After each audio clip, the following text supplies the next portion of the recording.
Live from New Delhi, you're watching DD India Live, India's voice to the world. I'm Abhishek Mahajan, coming up in the next 30 minutes.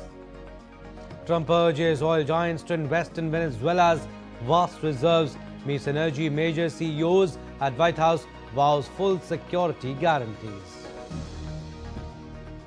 Fresh protests erupt in Iran despite internet blackout. US President says monitoring situation very closely as toll rises to over 50. Prime Minister Narendra Modi to embark on a two-day Gujarat visit to participate in Swabhiman, Parv and other events at Somnath temple. And in sports, stage is set for a thrilling finale as SG Pipers take on Shrachi Bengal Tigers in this summit clash of Women's Hockey India League today.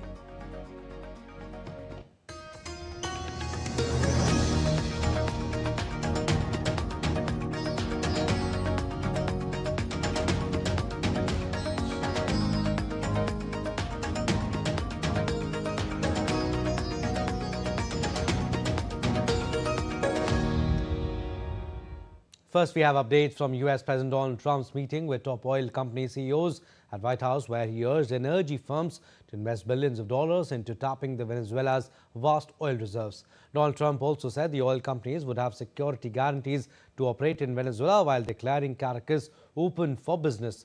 Representatives from Chevron, ExxonMobil, ConocoPhillips and more than a dozen other oil and gas firms were present for the meeting less than a week after the US captured Venezuelan President Nicolas Maduro. Trump administration officials have said they need to control Venezuela's oil sales and revenues indefinitely to ensure the country acts in America's interest, including by reducing corruption and drug trafficking.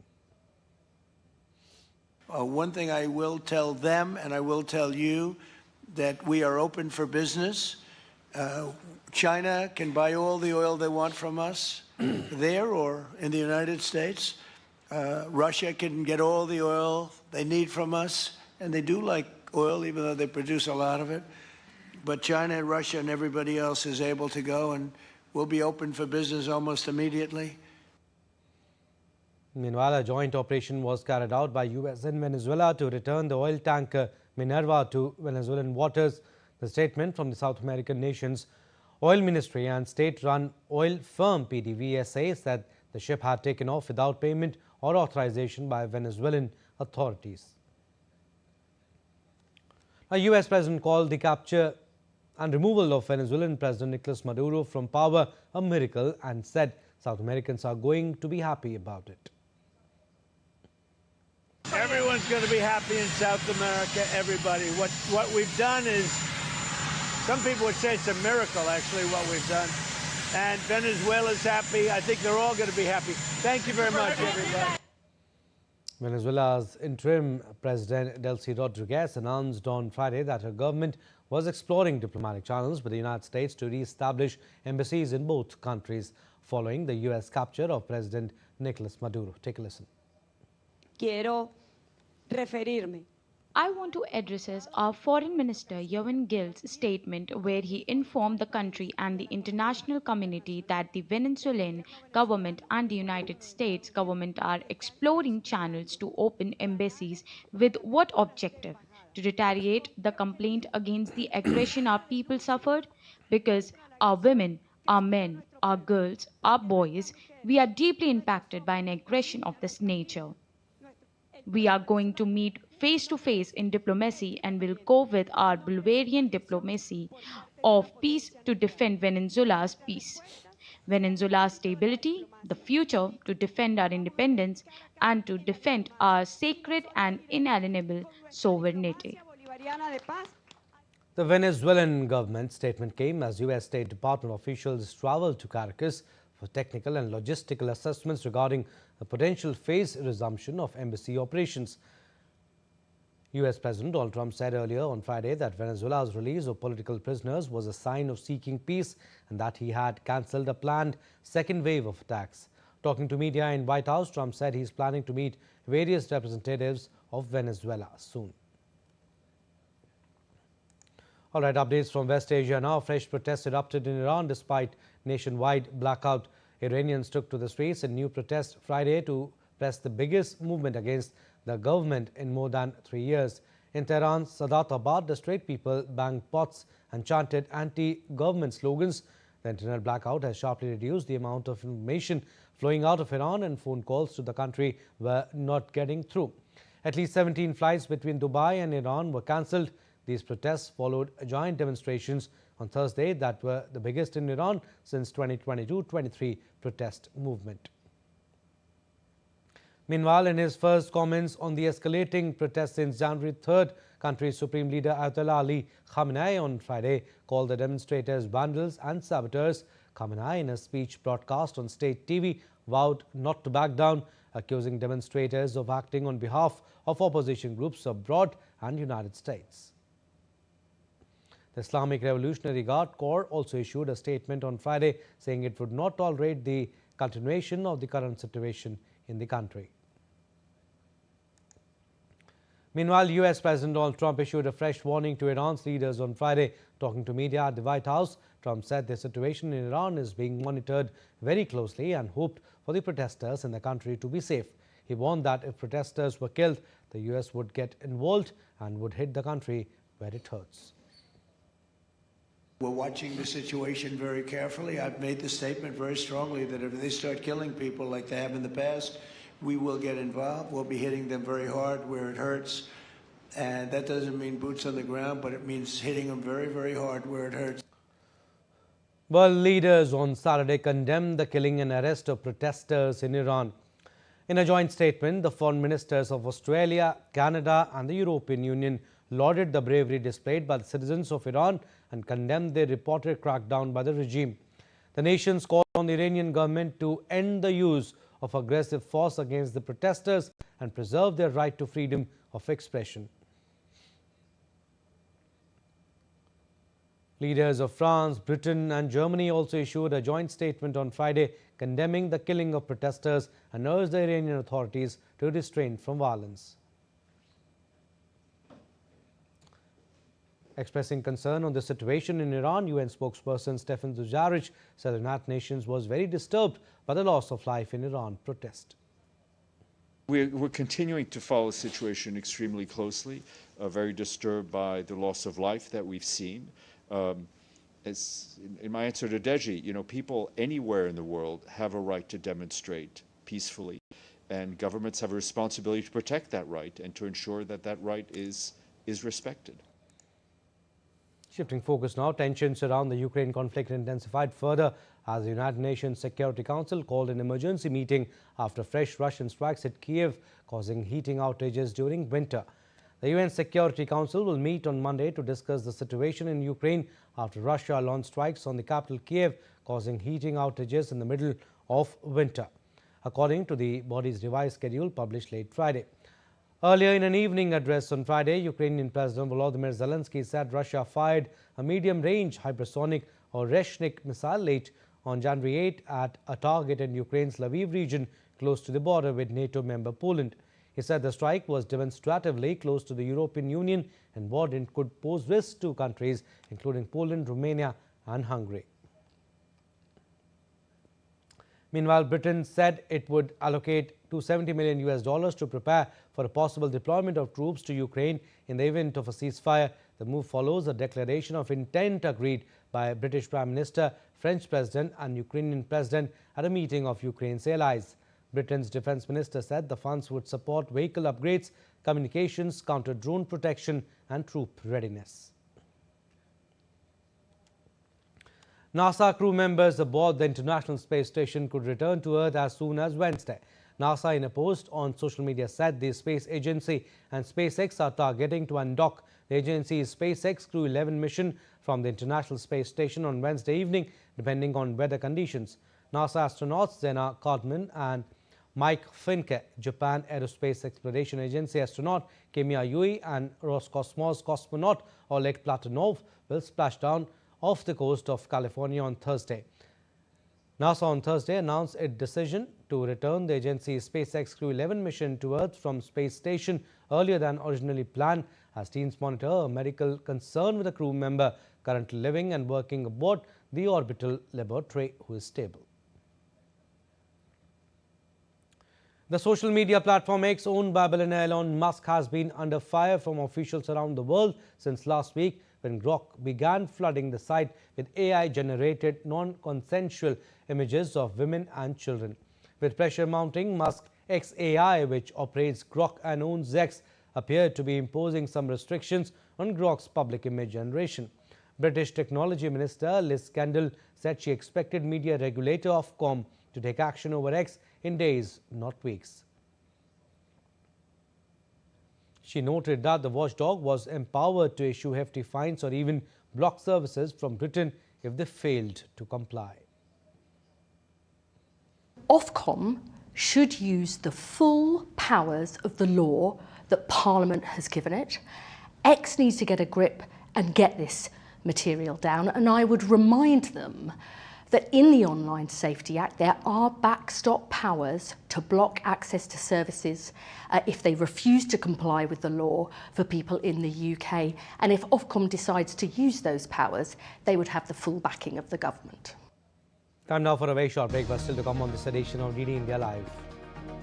Budget session of Indian Parliament to commence from January 28. New Delhi World Book Fair 2026 begins today at Bharat Mandapam in New Delhi. And World Hindi Day being celebrated worldwide today. The day marks the first World Hindi Conference legacy.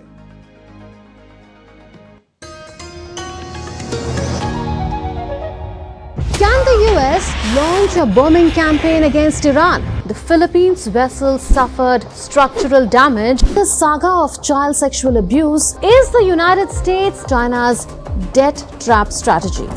Truth is stranger than fiction. But sometimes hard to uncover.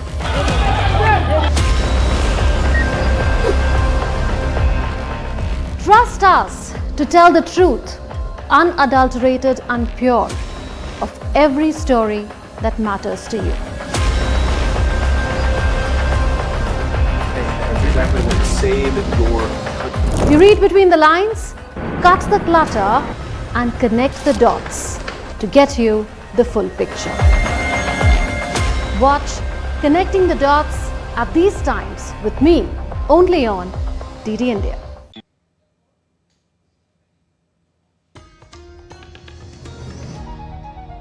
Welcome back. You're watching DD India Live. I'm Abhishek Mahajan. Some more stories.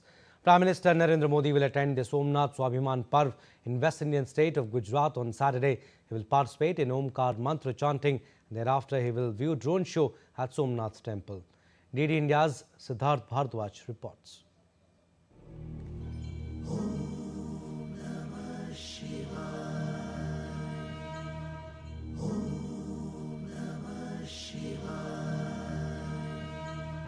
Bharat is known for its rich cultural and spiritual legacy, its diversity, and the timeless spirit of Vasudhaiv Kutumbakam. I'm here on the sacred land of Somnath, right outside the Somnath temple. This beautiful architectural marvel stands as a testament to zeal, grit, and unwavering spirit.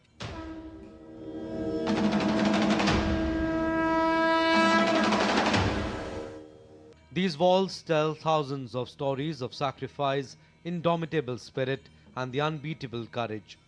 Despite multiple invasions, the Somnath temple stands tall. This is the story of undefeated civilizational strength, supreme devotion, and India's enduring resilience. Year 2026 is of immense significance for the Somnath temple. It marks 1000 years since the first attack on this great shrine. In January 1026, Mahmud of Ghazni launched a barbaric invasion on the temple. Several foreign invaders attempted to destroy Somnath in the years that followed, but after every attack, the great men and women of India rebuilt and rejuvenated the temple with their unshakable resolve, keeping the flame of devotion and civilizational spirit alive. Prime Minister Narendra Modi will visit Somnath in Gujarat on 10th January 2026 to participate in Somnath Swabhiman Parv. He will also take part in Omkar mantra chanting, witness a drone show at Somnath temple. On January 11th, the Prime Minister will participate in Shaurya Yatra and address a public gathering. Somnath Swabhiman Parv honors the supreme sacrifice of countless warriors of Holy Motherland who stood against the barbaric attacks on Somnath temple, the soul of India and symbol of national pride. Somnath represents the victory of creation over destruction, victory of compassion over cruelty, victory of humanity over brutality, and stands as a symbol of valor and pride. Actually, it's nice to be here, and at least at this time, we got to know here that is our 1000th year after the formation of this temple. So it's already very glorious moment, I think, and the decorations and everything is splendid and everything. And I think all the arrangements are also very nicely done. You can go in there, you can have the darshan, very arranged and easily accommodated. Everything is quite nice here. I'm really honored that Mahadev has called us on this 1000th anniversary, because this is our first time in Ahmedabad only, and then Somnath here. And beautiful ocean, this beautiful ocean, sparkling like a diamond. And I'm here for the meditation camp as well. We have no idea this is this time happening, so it is a coincidence, and we are thrilled and our heart is full that we are here. And because of Modi ji, we are able to see such beauty over here of flowers and everything. That's extremely beautiful and heart-building. I really loved it. The incredible story of Somnath temple continues to inspire millions at a time when the nation is moving towards its vision of Viksit Bharat. Somnath is eternal. It's a powerful belief, an everlasting trust, and a source of strength for millions who arrive here every day. With camera person Vinod Kumar Oja, this is Siddharth Bhardwaj reporting for DD India in Somnath, Gujarat.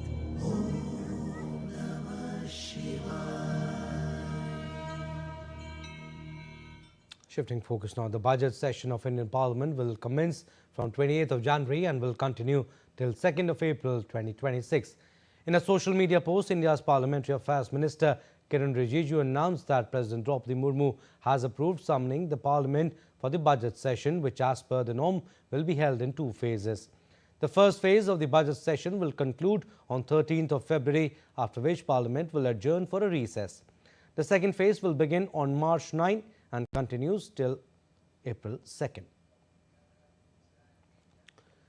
The New Delhi World Book Fair is being organized by the National Book Trust in collaboration with the India Trade Promotion Organization. The fair is being held from January 10th to January 18 at Bharat Mandapam. This year's theme is Indian Military History, Valor and Wisdom at 75, highlighting the courage, legacy and wisdom of India's armed forces. Addressing the event, Union Minister for Education Dharmendra Pradhan said that this year's theme is dedicated to the Indian Armed Forces, honouring their courage, sacrifice and contribution to nation building. He also said the fair reflects the spirit of Sardar Vallabhbhai Patel's vision of national integration and nation building, where knowledge plays a central role in strengthening the country. For the first time, entry to the World Book Fair is completely free, aiming to encourage wider public participation and promote a culture of reading. The event has drawn over 1,000 publishers from more than 35 countries, with around 3,000 bookstalls set up at the venue, offering a diverse range of books across genres. This year, Qatar is the guest of honor country, while Spain is the focus country, strengthening international cultural and literary exchange at the fair. Bikaner's desert heritage came alive as the annual Camel Festival showcased Rajasthan's cultural pride with decorated camels, folk performances and traditional processions drawing tourists and locals.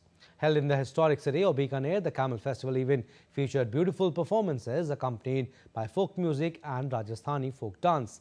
Tourists witnessed unique competitions, cultural displays and traditional rituals. The festival aims to promote heritage tourism and preserve indigenous traditions, offering visitors a glimpse into the vibrant desert culture that defines Bikaner. The 3-day International Camel Festival will conclude on January 11.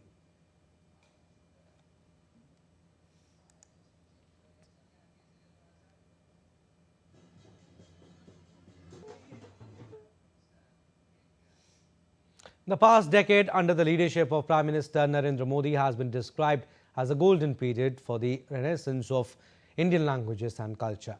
From the United Nations to the G20 summit and the SCO, Prime Minister Modi has communicated in Hindi and other Indian languages, enhancing the self-respect and global stature of Indian languages. Let's listen in to this report as nations celebrates World Hindi Day on 10th January. 10th January is a special day for people of Indian origin and Hindi speakers living in India and across the world. World Hindi Day is celebrated every year to promote the importance of Hindi and spread awareness about its cultural and historical significance. ये उन्हीं का vision है कि भारत की सभी भाषाएं राष्ट्रीय भाषा है और सभी भाषाओं का विकास, जिसमें कि हिंदी एक प्रमुख सहेली के रूप में है और राजभाषा विभाग कंठस्थ 2 के द्वारा एवं अन्य प्रयोगों के द्वारा अभी विश्व शब्द सिंधु करके एक प्रोजेक्ट है राजभाषा विभाग का, जिसमें भारत की सभी भाषाओं के शब्दों का संकलन किया जा रहा है. World Hindi Day began in 2006 and has since become an important occasion to celebrate Hindi language and culture. The date holds historical significance as the first World Hindi Conference was organized on 10th January 1975 in Nagpur under the leadership of Rashtrabhasha Prachar Samiti, Wardha. The conference was attended by 122 delegates from 30 countries. The significance of World Hindi Day includes promoting Hindi teaching institutions, strengthening cultural ties with the Indian diaspora, creating pride in Hindi among the younger generation, and recognizing the importance of Hindi content in the digital age. It is important to understand the difference between National Hindi Day and World Hindi Day.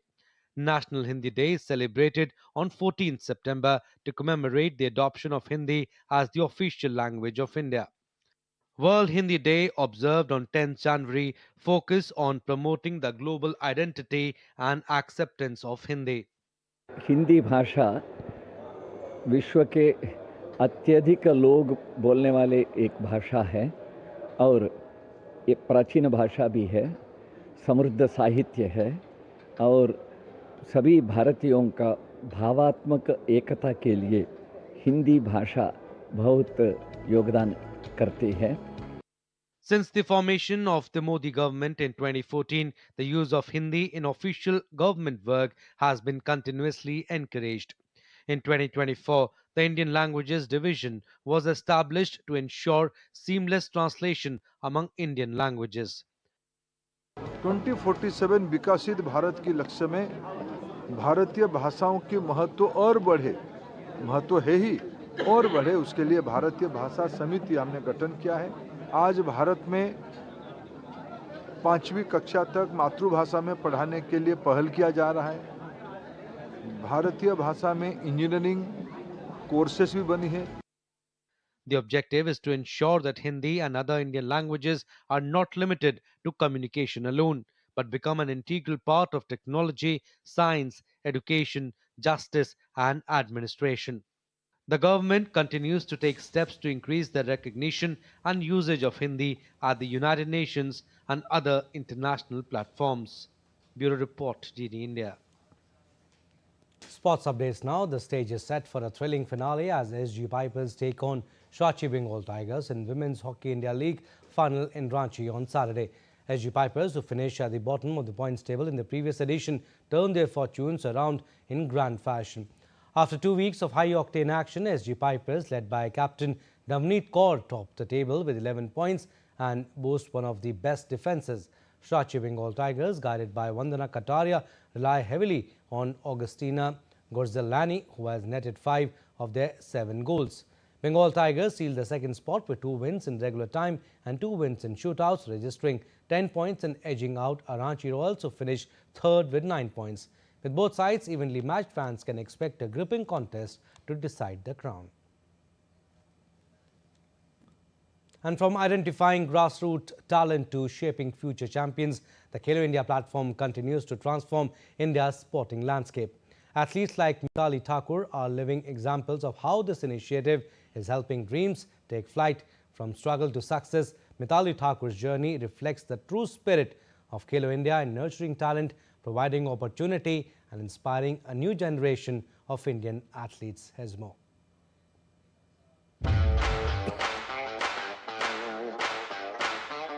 The Khelo India platform is not only identifying sporting talent at the grassroots level across the country, but it is also helping athletes emerge on the international stage and bring pride to the nation.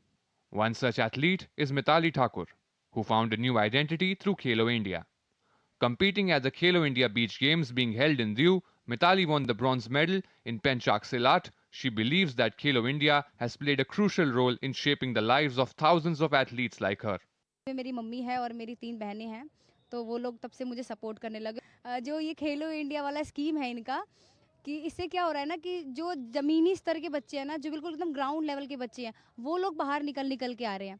कि जिनको game के बारे में नहीं पता होगा ना, वो भी और बच्चे उभर के आएंगे और गेम ज़्यादा डेवलप होगा, और गर्ल्स के लिए तो ये बहुत ही अच्छा है।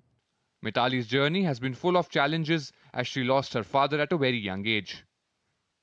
Despite the family's financial difficulties, her mother never let her morale weaken and stood firmly by her side. मेरे घर का अर्निंग का सोर्स कुछ इतना खास नहीं है, क्योंकि जब मैं बहुत छोटी थी, 3 साल की थी, तो मेरे पापा और भाई दोनों की डेथ हो गई थी। तो उसके बाद से मम्मी पहले जॉब करती थी, फिर छूट गया उनका भी, और मैं मतलब मेरे अंदर वो जुनून था खेलने का स्टार्टिंग स्कूल टाइम से, बचपन से ही। तो वो भी मैं घर से लड़ के थोड़ा बहुत बच्चों को ट्यूशन पढ़ा के जो मुझे फीस मिलती थी, उसका मैं अपनी एकेडमी को पे करके खेलती गई। 6 सालों से मैं कंटिन्यू मेडल दे रही हूँ। नेशनल गेम्स में मेरा गोल्ड मेडल है, अभी खेलो इंडिया बीच गेम्स भी चल रहा है, वो भी 2 सालों से कंटिन्यू मेडल दे रही हूँ मैं। Mithali has won several medals at both national and international levels in Penchak Silat.